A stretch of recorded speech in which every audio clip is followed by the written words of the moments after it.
Have you ever judged someone by their appearance? In the heart of the metropolis, amid skyscrapers and neon lights, stood Le Gourmet, a restaurant synonymous with luxury and elegance. Its velvet-clad chairs and gold-accented chandeliers welcomed the city's elite. To dine there was a privilege, a mark of status. Behind the glittering facade worked Greg, a waiter with lofty dreams. Greg wasn't content with being a waiter forever. He aspired to manage his restaurant someday and commanded an air of superiority as if he were already the owner.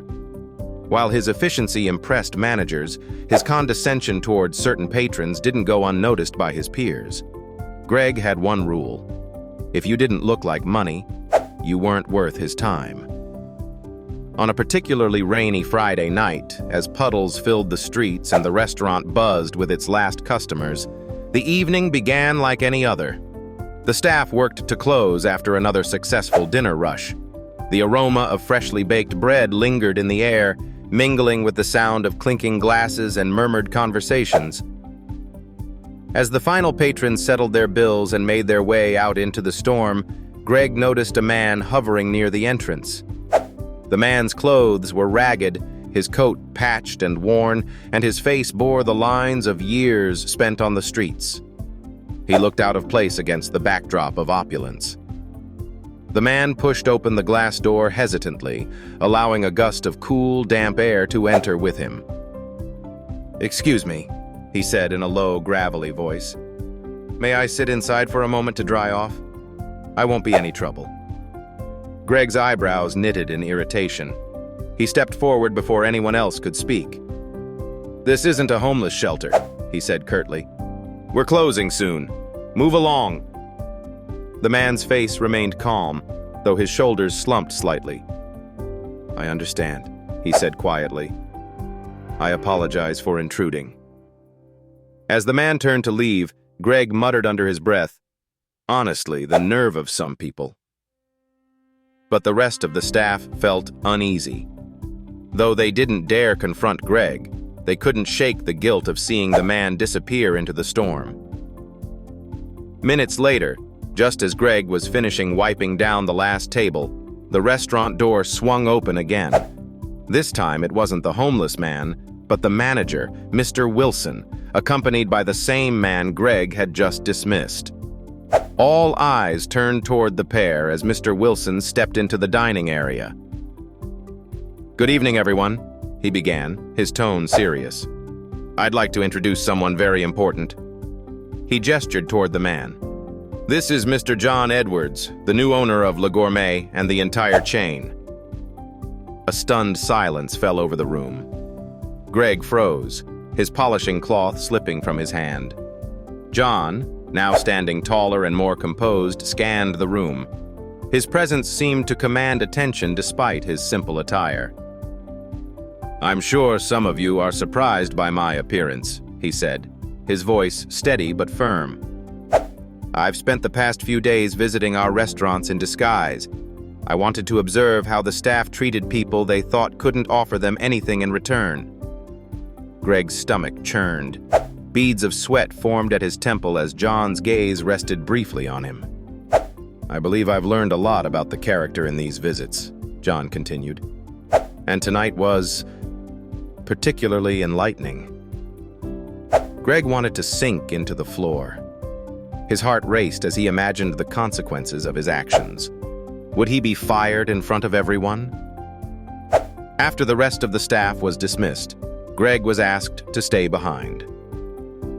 As the restaurant grew silent, Greg sat nervously at a table across from John. "I'm sure you know why we're having this conversation," John began. Greg swallowed hard. "Mr. Edwards, I want to apologize." John held up a hand. "I'm not interested in apologies right now. I'm interested in understanding why you treated me the way you did." Greg struggled to find the right words. I thought you were just another homeless guy looking for a handout. I didn't think—" "That's exactly the problem," John said, his voice sharp but calm. "You didn't think. You judged me based on my appearance and made a decision about my worth in seconds." Greg looked down, unable to meet John's piercing gaze. He expected to be fired on the spot, but to his surprise, John leaned back in his chair and softened his tone. "I'm not here to humiliate you, Greg," he said. "Everyone makes mistakes. What matters is whether we learn from them. I'm giving you a choice.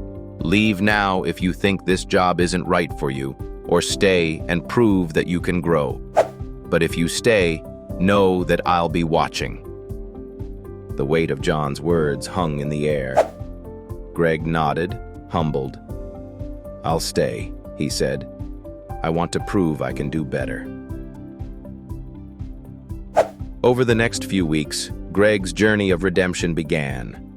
John wasn't just an absentee owner. He made it a point to mentor the staff personally. He shared stories from his own life, how he had started as a dishwasher, working long hours in the back of restaurants before rising to success. "I know what it's like to be invisible," John said one day during a team meeting. "That's why kindness is my #1 rule." Greg took those words to heart. He started small, smiling at every customer, engaging with them genuinely, and offering assistance even when it wasn't required. Over time, he found himself enjoying the connections he made. One evening, an elderly woman entered the restaurant alone. She was modestly dressed, and Greg instinctively greeted her warmly, seating her at the best table by the window. He recommended dishes based on her preferences and checked in on her regularly. At the end of her meal, the woman revealed that she was a renowned food critic. Her glowing review praised not only the cuisine, but also the exceptional service provided by Greg. Word of Greg's transformation spread among the staff. His colleagues, once skeptical, began to admire his efforts. The atmosphere at Le Gourmet shifted as kindness and inclusivity became the norm. John observed these changes with quiet satisfaction. He hadn't just transformed an individual. He had reshaped the culture of the restaurant. A month later, during a staff meeting, John made an announcement.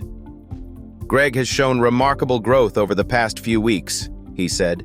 "He's proven that change is possible when we open our hearts. I'm promoting him to assistant manager." The room erupted in applause. Greg, once the brash and arrogant waiter, now stood as a leader and role model. Greg's journey didn't end there.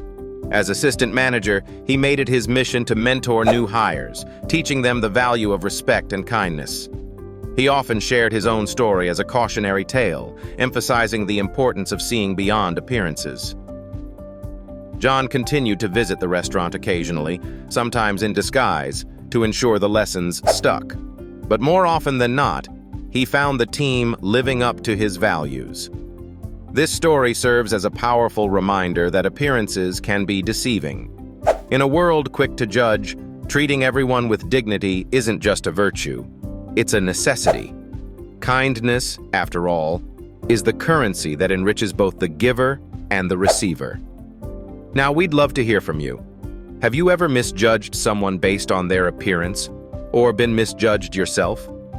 Share your experiences in the comments below. And don't forget to like, subscribe, and hit the bell icon for more inspiring stories from Tales of Triumph.